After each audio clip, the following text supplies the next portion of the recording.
আসসালামু আলাইকুম। দেশ ও প্রবাসে কলিজার ভাই বোনেরা কেমন আছেন? আলহামদুলিল্লাহ, আশা করি সকলে ভালো আছেন।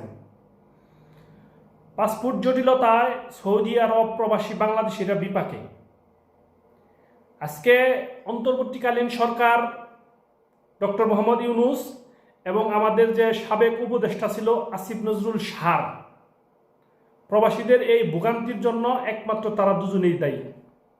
বর্তমানে server, Bangladesh embassy, Riyadh consulate বা জিদ্দা এম্বাসিতে সার্ভারের বিরাট জটিলতার কারণে অনেক প্রবাসী তারা টাইম টু টাইম দেশে যাওয়ার জন্য প্রস্তুতি নিচ্ছে, কিন্তু যেতে পারতেছে না পাসপোর্ট জটিলতার কারণে। এই অন্তর্বর্তীকালীন সরকার পূর্ববর্তী কোনো ঘোষণা ছাড়াই তারা এমআরপি পাসপোর্টগুলো বন্ধ করে দিয়ে ই পাসপোর্টে বাধ্যতামূলক করার কারণে প্রবাসীরা আজকে বিরাট বিপাকে পড়ে গেছে।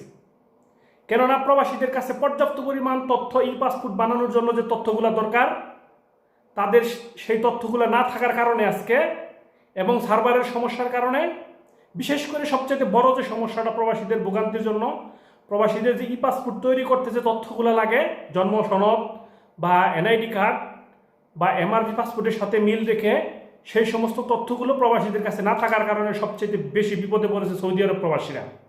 আর এর জন্য সবচেয়ে বেশি দায়ী হলো অন্তর্বর্তীকালীন সরকার।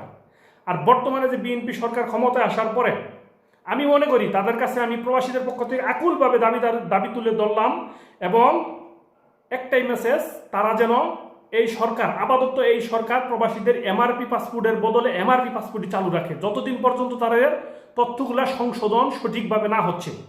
আমি বাংলাদেশ সরকারকে সদয় হওয়ার জন্য এবং বিনীতভাবে আবেদন করলাম, অনুরোধ করলাম প্রবাসীদের পক্ষ